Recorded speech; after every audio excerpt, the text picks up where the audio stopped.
మీకు ఎలా అనిపిస్తుంది దాని గురించి? ఆల్రెడీ ఇద్దరు చనిపోయారు ఇక్కడ పుష్ప సినిమాకి సంధ్య థియేటర్ దగ్గర ఒకరు చనిపోయారు.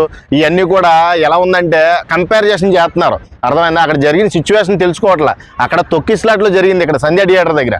అక్కడ జనాలు బయట జరిగింది, వెళ్ళిపోతూ ఉండగా గేమ్ చేంజర్ ఈవెంట్కి వచ్చి వెళ్ళిపోతుండగా యాక్సిడెంట్గా జరిగింది. అది యాక్సిడెంట్గా చూడాలి. అయినప్పటికీ కూడా ఇప్పుడు దాన్ని ఈ ప్రతిపక్ష నేతలు ఏం చేస్తారంటే దాన్ని కూడా ఒక నెగిటివిటీ చెయ్యాలి. వాళ్ళకి కావాలి, అది కావాలి. ప్రభుత్వం ఇప్పుడు వాళ్ళ ప్రభుత్వం చూసుకుంటే వాళ్ళ ప్రభుత్వంలో చేయని 5 లక్షలు ఇచ్చారు, పవన్ కళ్యాణ్ గారు 5 లక్షలు ఇచ్చారు. అవునవును, 5 లక్షల గురించే కాదు భయ్యా. ఇప్పుడు ఇష్యూ చేయడం పెద్ద విషయం కాదు కదా బ్రో. ఇప్పుడు 5 లక్షలు 10 లక్షలు అది మ్యాటర్ కాదు, ప్రాణం అయితే వెనక రాదు కదా. నేను చెప్పేది ఏంటంటే అక్కడ డబ్బులు ఎవరైనా ఇస్తారో, కానీ జరిగిన సిచ్యువేషన్ ఎక్కడ జరిగింది అర్థం. ఇప్పుడు దానికి ఒరే నువ్వు గొద్దల మాట సరిగ్గా మాట్లాడు. ఏమా కాదురా, ఏం క్వశ్చన్ అడుగుతావు? వాళ్ళు ఎలా అడిగారు రా, చూసి నేర్చుకోండి రా. చెడదక్కరా క్లియర్ అవునాయి. అంటే బ్రో ఇప్పుడు ఈవెంట్ కి వెళ్ళేసి వచ్చారు కదా, దానికి ఏం తప్పు లేదు కదా. ఈవెంట్కి వెళ్ళి వచ్చారు, గేమ్ చేంజర్ ఈవెంట్ జరిగింది. అక్కడ డిప్యూటీ సీఎం గారు వచ్చారు, రామ్ చరణ్ గారు వచ్చారు. ఇద్దరు వచ్చారంటే అక్కడ సునామీ ఏర్పడుతుందని అందరికి తెలిసే పవన్ కళ్యాణ్ గారు ముందే భయపడతా ఉన్నాడు. ఒరే బాబు, ఇక్కడ జరిగే సిచ్యువేషన్ మనం చూస్తే అక్కడ రేవతి ఇష్యూ అలా జరిగింది కాబట్టి ఇంత క్రౌడ్ చూస్తుంటే నాకు బాధ్యత పెరిగింది, నాకు భయం వేస్తుంది. దయచేసి మీరు కొద్ది జాగ్రత్తగా ఇంటికి వెళ్తే నేనే మొదట సంతోషించే వ్యక్తిని. జాగ్రత్తగా ఉండండి, భద్రత ఎక్కువ, భద్రత కూడా బాగా పెట్టాం, కానీ మీ భద్రతలో మీరు ఉండాలి అనే ఒక నోట్ కూడా చెప్పారు ఆయన, సభాముఖంగా చెప్పాడు. అప్పుడు కూడా తెలుసుకోకుండా వీళ్ళు ఏం చేశారంటే అక్కడ జరగలేదు కదా, సభలో జరగల, ఇది బయట జరిగింది. వెళ్ళిపోతూ ఉండగా యాక్సిడెంట్ అయిందని చాలా మంది అంటున్నారు. కాబట్టి ఆ సిచ్యువేషన్ని మనం యాక్సిడెంట్గా చూడాలి. ఓకే, తర్వాత ఇంకొకటి ఏంటంటే అక్కడ వెళ్ళిపోతుండగా జరిగింది కాబట్టి అది యాక్సిడెంట్ అవుద్ది. అయినప్పటికీ కూడా రామ్ చరణ్ గారు గేమ్ చేంజర్ ఈవెంట్కి వచ్చి ఇలా జరిగిందని అందరూ పాయింట్అవుట్ చేస్తున్నారు. కాబట్టి వాళ్ళకి న్యాయం చేయడానికి డిప్యూటీ సీఎం ఎప్పుడు కూడా ముందే ఉంటాడు ఖచ్చితంగా, దాంట్లో ఎటువంటి డౌట్ లేదు. మీరు అలాగేమి భయపడవసరలా, అర్థమైందా? కాకపోతే ప్రాణం అయితే వెనక రాదు, దాని గురించి బాధపడటంలో తప్పు లేదు. అంతేగాని దీన్ని కూడా ఒక రాజకీయ కోణంలో చూసి ప్రతిపక్ష నేతలు బురద జల్లే పని చేయడానికి ముందుంటారు. ఇలాంటి పనులు చేయడానికి ప్రతిపక్ష నేతలు ప్రతి చోట కూడా ముందుండే వ్యక్తులు ఎవరంటే ప్రతిపక్ష నేతలు. వీళ్ళకి కావాల్సింది ఏంటి? అక్కడ మన ప్రభుత్వంలో జరగని పనులన్నీ కూడా వీళ్ళ ప్రభుత్వంలో జరుగుతున్నాయి. వీళ్ళని ఏలెత్తి చూపించడానికి లేకుండా పోయింది. ఏదో పాయింట్ దొరకాలి మనకి, అదొక పాయింట్ యాక్సిడెంట్. అసలు ఇది పాయింటే కాదు. ప్రతిపక్ష నేత అనేవాడు అసలు ఏ సమస్యల మీద పోరాడితే ప్రజలకు న్యాయం చేసినట్టు, ఏ సమస్యల మీద వాళ్ళ ప్రజలకు నిత్యావసర సమస్యల మీద పోరాడాలి, పాయింట్అవుట్ చేయాలి. ఇప్పుడు ఏదన్నా ప్రజలకు ఉపయోగపడే హాస్పిటల్ కట్టారు, దాంట్లో లోపాలను ఎతకాలి, వాళ్ళు నెతికి చూపించాలి. లేకపోతే ఏదన్నా ఈ నిత్యావసర వస్తువులు ఏదైనా ఇచ్చే దాంట్లో లోపాలు ఏమన్నా చూపిస్తున్నారనుకో ఇప్పుడున్న ప్రభుత్వం నిలదీయాలి. అది వాటి మీద పోరాడితే మంచిది. కానీ యువతకు ఉపాధి కల్పన కానీ ఏదైనా కానీ ఉద్యోగాలు ఇస్తా అన్నారు, ఇవ్వలేదు మీ ప్రభుత్వంలో, మా ప్రభుత్వంలో ఎన్ని ఉద్యోగాలు ఇచ్చామనో ఏదో పాయింట్ లేపి వాళ్ళని ప్రశ్నించాలి. కానీ ఇలాంటి చిన్న చిన్న పాయింట్ల ద్వారా కాదు. ఇది రాజకీయ కోణంగా చూడకుండా ఒక యాక్సిడెంటల్గా చూడండి. అయినప్పటికీ కూడా వీళ్ళు ఇప్పుడు అభిమానులు కాబట్టి అభిమానులను ఎప్పుడు కూడా అభిమానుల ద్వారా ఎంత ఎదిగారు కాబట్టి వాళ్ళ అభిమానులు ఎప్పుడు కూడా తక్కువ చూపు చూడరు, చిన్న చూపు చూడరు. వాళ్ళకి న్యాయం చేస్తారు, ఖచ్చితంగా న్యాయం జరుగుద్ది. అప్పటిదాకా వెయిట్ చేయాలి, అంతేగాని నోటుకు వచ్చినట్టు మాట్లాడొద్దు. ప్రతిపక్ష నేతలు మన రాంబాబు అనే వ్యక్తి 4 కోట్లు ఇవ్వాలి, అంబటి రాంబాబు ఎప్పుడు కూడా తగాదాలకు ముందుంటాడు అన్నమాట. అర్థమైందా? కాంట్రవర్సీ క్రియేట్ చేయాలంటే అంబటి రాంబాబు తర్వాతే. ఏపీలో మనం ఆల్రెడీ చాలా చూసాం, చాలా మాటలు కూడా మిగిలారు. వాళ్ళు అలా మిగలడం వల్లే జనాలకు కూడా హిరత పుట్టి ఈసారి పక్కన కూర్చోబెట్టారు. ఇప్పటికీ తెలుసుకోవట్లేదు. ఇప్పటికీ తెలుసుకోకుండా వాళ్ళకి ఏంటంటే ఏదో ఒక సిచ్యువేషను, అది అన్ఫార్చునేట్ సిచ్యువేషన్ అని కూడా తెలిసి కూడా, అది యాక్సిడెంట్లు అయిన తెలిసి కూడా దాన్ని ఏదో రకంగా పాయింట్అవుట్ చేసి జనాల్లోకి తీసుకెళ్ళాలి.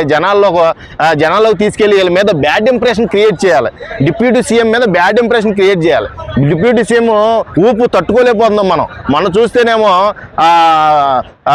షీజ్ ద షిప్ అని అక్కడ అక్రమ రవాణానే ఆపేశాడు.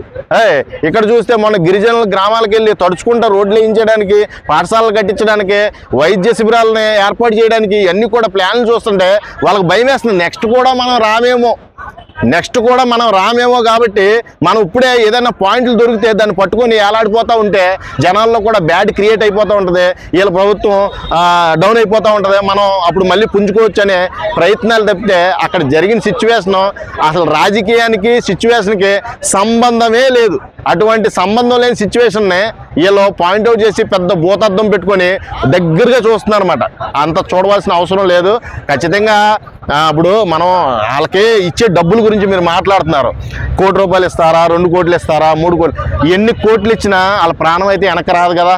వాళ్ళ తల్లిదండ్రులు బాధనైతే మనం తీర్చలేం కదా, వాళ్ళకి జరిగిన అన్యాయాన్ని మనం ఫుల్ఫిల్ చేయలేం కదా. కాబట్టి డబ్బుతోనే కొనాలనుకుంటే వాళ్ళకి 10 నిమిషాల పని, అర్థమైందా? డబ్బులు ఇచ్చేసి చేతులు దులిపేసుకోవచ్చు. కానీ బాధ్యతాయుతమైన పోస్ట్లో ఉన్నాడు కాబట్టి డిప్యూటీ సీఎంగా ఆయన బాధ్యతకి ఎటువంటి మచ్చ లేకుండా ఖచ్చితంగా న్యాయం చేస్తాడని నేనైతే భావిస్తున్నాను. అంటే ఇప్పుడు పవన్ కళ్యాణ్ కూడా అన్నారు అక్కడ వచ్చేసి ఈవెంట్ ద్వారా కాదు, వాళ్ళు వస్తున్నటువంటి రోడ్లు సరిగ్గా లేవు అని చెప్పేసి అంటున్నారు. ప్రతిపక్షం వాళ్ళు ఏం చెప్తున్నారంటే రోడ్లు సరిగ్గానే ఉన్నాయి అని చెప్పేసి అంటున్నారు. దాని మీద మీరేమనుకుంటున్నారు? అసలు రోడ్లు కాదు మ్యాటర్, అక్కడ చనిపోయారు కదా యాక్సిడెంట్ అయ్యి.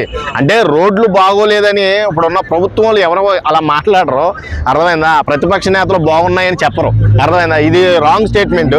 నేను అక్కడ జరిగింది రోడ్ల విషయం వల్ల కాదు, అక్కడ ఏదో అన్ఫార్చునేట్ సిచ్యువేషన్ క్రియేట్ అయ్యి యాక్సిడెంట్లు అంటే మనం ఊహించం, మన చావుని మనం ఎప్పుడూ ఊహించలేం, అర్థమైందా? మనం ఊహకు అందంది ఏదైనా ఉంది అంటే అది ఒక చావే. మనం ఎన్నో కళలు కంటాం, ఎన్నో రంగులు ప్రపంచాన్ని ఊహించేసుకుంటాం, మధ్యలోనే ముగిసిపోవచ్చు, అర్థమైందా? ఆ ఒక్క విషయమే ఎవరికి తెలియదు.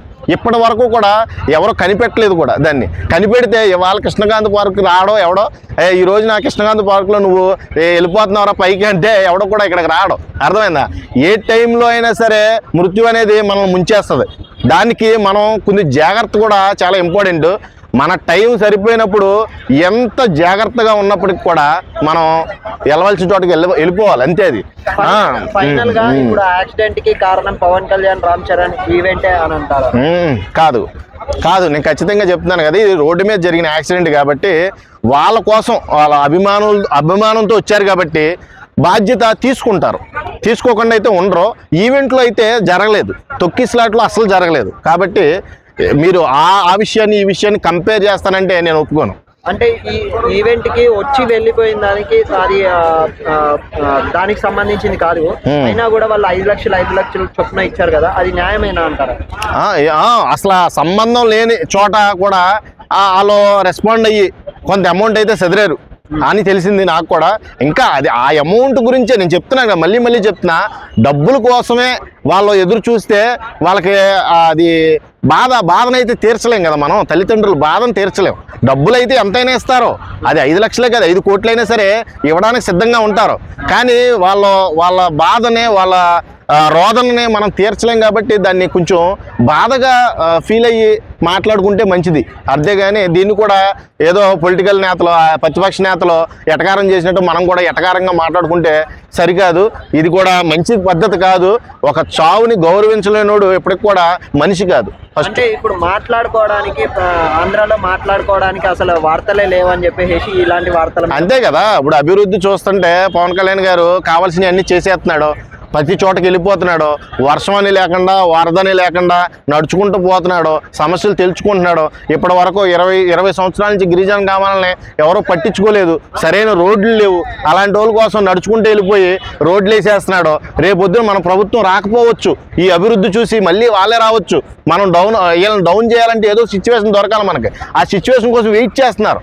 అవి సిచ్యువేషన్ ఏది దొరికితే దాన్ని హైలైట్ చేసేసి వీళ్ళ వల్ల ఇలా జరిగింది, డిప్యూటీ సీఎం వెళ్ళడం వల్ల ఇలా జరిగింది, డిప్యూటీ సీఎంఏ కారుతో గుద్దేసి చంపేసాడని కూడా అంటారు.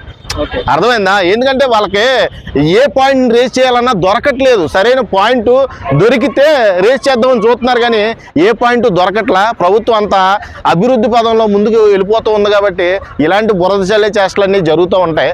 ఇది పొలిటికల్గా చూడొద్దు, ఇది రాజకీయం కోణం, దీంట్లో అసలు ఎంటర్ అవ్వద్దు. ఫస్ట్ ఆఫ్ ఆల్ ఒక అభిమానిగా వచ్చి అభిమానులు గాలిలో కలిసిపోయారంటే దానికి ఎవరైనా బాధపడతారో, ఖచ్చితంగా డిప్యూటీ సీఎం గారు రామ్ చరణ్ గారు కూడా బాధపడతారో, దానికి తగ్గ న్యాయం చేస్తారు. చేస్తారో వాళ్ళకి ఆయన డిప్యూటీ సీఎం పొజిషన్లో ఉన్నాడు కాబట్టి పెద్ద పోస్ట్లో ఉన్నాడు కాబట్టి వాళ్ళ ఫ్యామిలీలో ఇంకెవరైనా కుటుంబ సభ్యులు ఉంటే వాళ్ళకి ఉద్యోగాలు ఇవ్వడం కానీ లేకపోతే సాయం చేయడం కానీ వాళ్ళ ఆర్థికంగా నిరుద్యోగులు అయితే ఉద్యోగాలు కల్పించి ఏదో రకంగా ఆదుకుంటాకైతే ముందుండే వ్యక్తి కూడా అలాగనే రాజకీయాల్లోకి వచ్చాడు.